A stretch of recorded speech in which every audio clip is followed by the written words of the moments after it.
Fisher was setting up shell companies and getting these fake guys paid and taking the money. These were the people McVay replaced.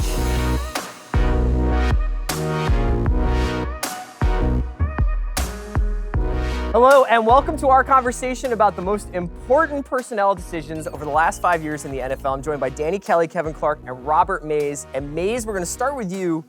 I wanted to talk to you a little bit about Sean McVay. I'm always down to talk about that. Tell me about why Sean McVay and his hiring at the Rams is one of the most important decisions of the last few years. I think that the other ones we're going to have, you've already seen the butterfly effect happen. All of the different results and consequences have come into focus. With McVay and the Rams, I think we're just starting to see the wave that it's going to create. And part of it is just the notion of hiring a coach, a young head coach, a play-calling head coach to pair with your young quarterback. And we've already seen teams do that. You know, I think that Matt Nagy and his hire with Chicago is a direct result of what Sean McVay was able to do with Jared Goff. And as we have all of these young quarterbacks, think about Baker Mayfield, he's probably going to be in line for a new coach. They're going to try to find a young play-calling head coach, I would assume, in the Lincoln Riley mold to go say, all right, we need you to make this quarterback the best possible version of himself. And that is, in my opinion, a direct result of what Sean McVay was able to do with Jared Goff, because with the importance of quarterbacks and with how important a quarterback's rookie contract is, if you draft a guy in the first round in the top 5, you need him instantly to be a contributor for you, and you need to build around that contract, and that's what Sean McVay was able to do. So it's both from just the result and relationship element of it with the quarterback, and then I think from a schematic element too. I think that what you're seeing what the Rams do right now, all the jet motion that they're using, all the play action that they're using, it's a sea change in the NFL.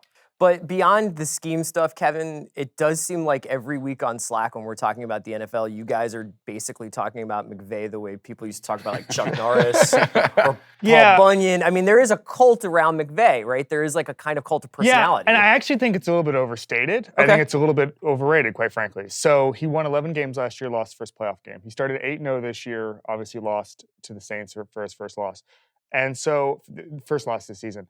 And so what I'm starting to think is that maybe just following Jeff Fisher, there was always going to be an uptick. I mean, it's the like Jeff Fisher bounce. It's like following like Pauly Shore at the Comedy Store or something. He just goes on there and does whatever the hell, and then you go up there and you can tell whatever joke, and it's like, well, it's not Pauly Shore. Yeah. And so I sort of feel like there was always going to be a bounce. His results have not, blown me away. And, Ron Rivera and Mike Smith this decade have started 8-0. So it's not like this is some sort of holy grail. I'd like to see what he does for the rest of the season. I'd like to see if he can get home field, maybe go 15-1, run the table. He's got a really tough stretch ahead of him for the next couple of weeks. I'm intrigued to see how he does there. But, I think that he is an incredible offensive mind.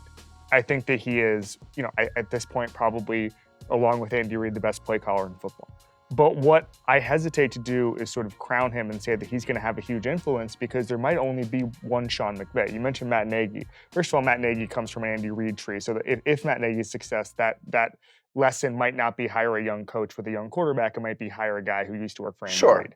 Beyond that, Matt LaFleur is his most notable disciple at this point. He's scoring, 2 points a game in Tennessee. So I don't know if he's going to have a lasting impact. Maybe he's just a really good coach.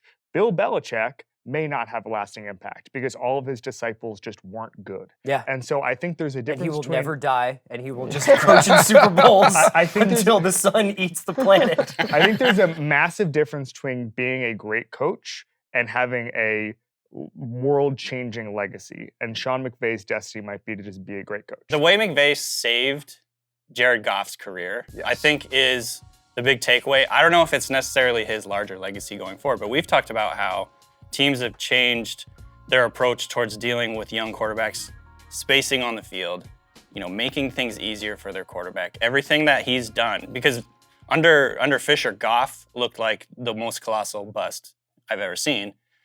I think that changes the paradigm a little bit about how teams approach the quarterback position with the relationship with the head coach. I just think that the way that he's kind of changed the thinking around what you can do with young rookie quarterbacks is a big deal. Yeah, I get that, because it's like, we've had these relationships before, whether it was Tom Moore and Peyton Manning or Andy Reid and Donovan McNabb for many years, where you obviously had a coach QB whisperer situation. But this does seem like one where the big impact of McVay is not only his ability to resurrect Goff's career, which seemed like it was going off track, but also to put the Rams in Super Bowl contention in like it's like a 0 to 60 engine. It's about patience to me. Yeah. I think teams are going to have a lack of patience. Teams are going to look at what happened with the Rams and they're going to say, we want that right now. And I feel like you're going to see some kind of crazy decisions as a result of that. I mean, the Cardinals they're in their first year under Steve Wilkes. If the Cardinals go 3-13 this year and have the 32nd worst offense in the NFL, or 32nd ranked offense in the NFL, would it be crazy for them to fire Steve Wilkes this offseason and say, we need the guy to resurrect Josh Rosen? No. That wouldn't shock me at all. Yeah. And I think the same thing could happen with the Jets and Darnold and Todd Bowles.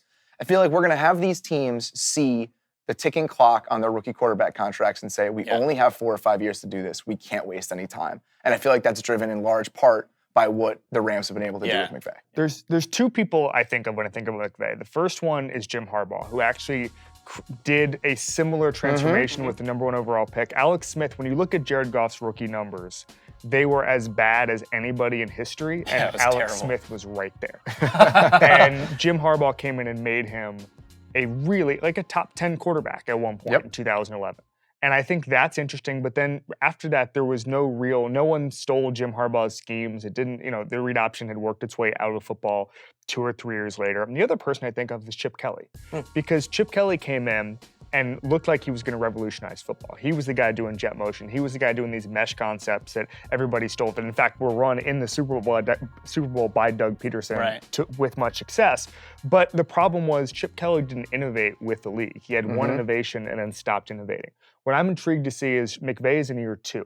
Is it that he's a genius, he's an offensive savant? That's entirely possible. Is it that he has this one offense and has no ideas behind it? I think that's less possible, but we've seen it enough times to not be 100% sure if this is sustainable for McVay. Let's think about year 2 of Chip Kelly, though, because I think that's the interesting part of this. But it was an improvement. It was definitely a regression. You regress after you have that massive jump in year 1, usually. The Rams have done the opposite of that.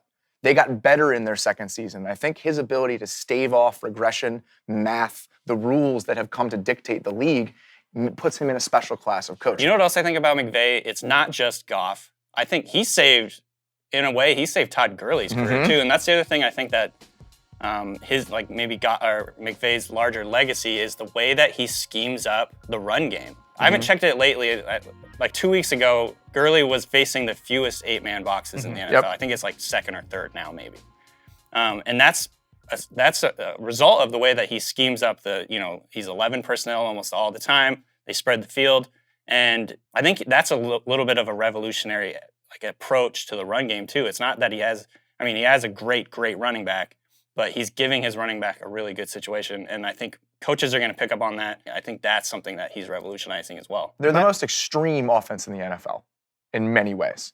They have the lowest amount of 8-man boxes. So make them sound like jackass. Well, I'm saying they're at the far end in so many categories. They run the most 11 personnel in the league. It's about 95%. It's crazy. Yeah. What's 11 personnel just for somebody's 3 wide receivers, 1 running back, 1 tight end. They essentially only use that. Which traditionally is a bad thing when it's guys like Ben McAdoo using it. We made fun of the Giants for doing that. Yes, but they use it in the wrong ways. And the Rams mix it up in a ton of ways, and it allows their running back and their running game to be dominant. So they use that the most. It's about 95% of the time. No other team is over 75. It's nuts. They line up under center 66% of the time, which is by far the highest percentage in a shotgun-based league. They use play action 39% of the time. That's the other thing. Which is, 2 years ago, we talked about how much the Falcons and Kyle Shanahan used play action. It was about 25% of the time. That led the league. Now it's 40%. Yeah. It's a completely different era of football in a way. It's like what happened with shotgun offense, where it took until the 2007 Patriots to run a majority shotgun. Now it's 90%. And is this is there a little bit then of the Rams playing Maury ball, where they're just like a couple of years strategically or tactically ahead of the league, and McVay is a couple of years ahead? I think so, but I also think I wish I could see this roster with a league average coach, because you went from the worst staff maybe in the history of modern football. That's arguable. I definitely hear that point. It's really bad. There was a guy named Frank Signetti. Who was their offensive coordinator. Remember that guy? I don't know. Isn't Signetti get killed in Godfather 2? Dude, these are all made up names. Isn't that a guy that they're like, it's not Signetti, no! Dude, Fisher was setting up shell companies and getting these fake guys paid and taking the money. These were the people McVay replaced.